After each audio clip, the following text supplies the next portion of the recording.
Good afternoon eighth class, myself पूजा।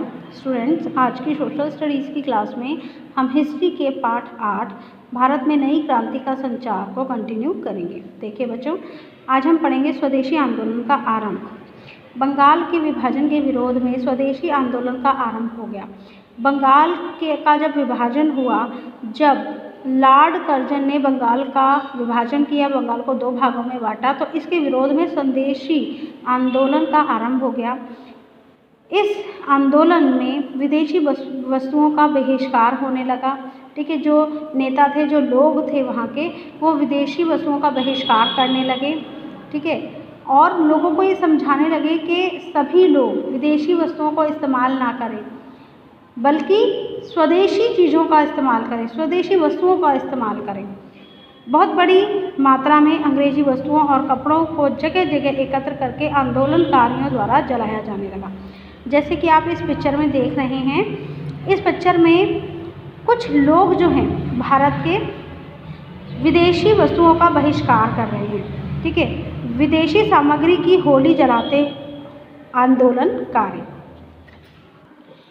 देखिए बच्चों, ऐसे समय पर समस्त सरकारी आदेशों का बहिष्कार करने का निर्णय लिया गया कि जितने भी सरकारी आदेश हैं उन्हें न माना जाए एवं वंदे मातरम का गान करते हुए लाखों लोग सड़क पर उतर आए। वंदे मातरम जो है उसको गाते हुए लोग जो थे लाखों की संख्या में सड़क पर उतर आए। अंग्रेज सरकार ने दमनकारी नीति का परिचय देते हुए इस आंदोलन को क्रूरतापूर्वक दबाने का प्रयास किया। मतलब कि अब लोगों के साथ हाथापाई करके, उनके साथ मारपीट करके इस आंदोलन को दबाने का प्रयास किया गया।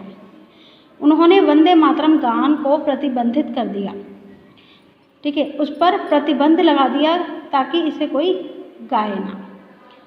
अब है मार्ले मिंटो सुधार। बंगाल विभाजन के कारण उपजे जन आंदोलन ने अंग्रेज सरकार की नाक में दम कर रखा था। भारत राष्ट्रीय कांग्रेस में भी नरम दल एवं गरम दल अपनी अपनी नीतियों पर चल रहे थे। उनका उद्देश्य तो एक था, मगर उनके विचार जो थे वो अलग अलग थे।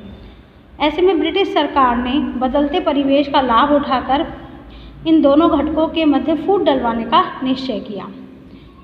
वे नरम दल के उदारवादियों को संतुष्ट करके गरम दल के क्रांतिकारियों को अलग करना चाहते थे।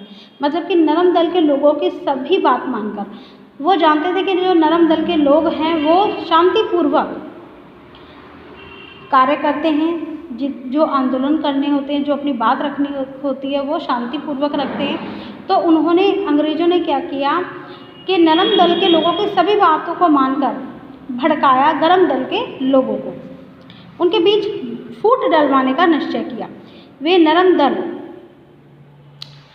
उदारवादियों को संतुष्ट करके गरम दल के क्रांतिकारियों से अलग करना चाहते थे। ब्रिटिश सरकार ने उदारवादी को संतुष्ट करने के लिए भारत में काउंसिल के सदस्यों की संख्या बढ़ाकर 60 कर दी।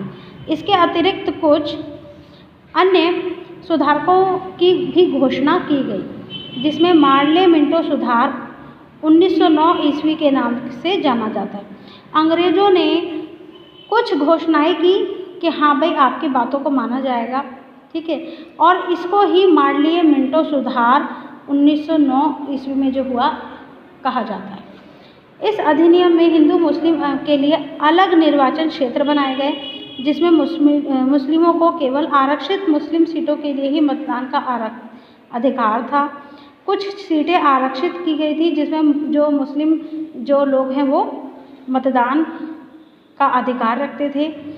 यह स्थिति भारत एकता एवं अखंडता के लिए घातक थी, क्योंकि इससे हिंदू मुस्लिम एकता प्रभावित हो सकती थी। इस अधिनियम का भी भारत में विरोध आरंभ हो गया।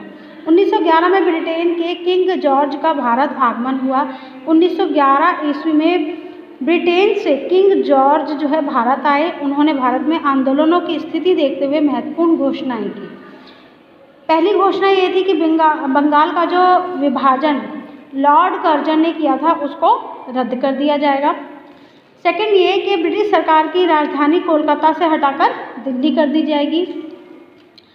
राष्ट्रवादी पार्टियों ने इस फैसले का स्वागत तो किया, परंतु वे संतुष्ट नहीं थे, सेटिस्फाई नहीं थे। क्रांतिकारियों का उदय। इस समय तक भारतीय राष्ट्रीय आंदोलन की गूंज विदेशों तक सुनाई देने लगी। अनेक युवा स्वतंत्रता आंदोलन में कूद पड़े। मतलब कि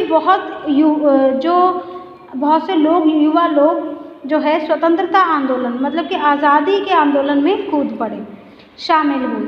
ये लोग उदारवाद द्वारा स्वतंत्रता प्राप्ति को स्वप्न समझते थे। मतलब कि बल का ना प्रयोग करके, उदारवाद किसे कहते हैं, मतलब कि शांतिपूर्वक जो है काम करने को, अपनी बात मनवाने को उदारवाद कहते हैं।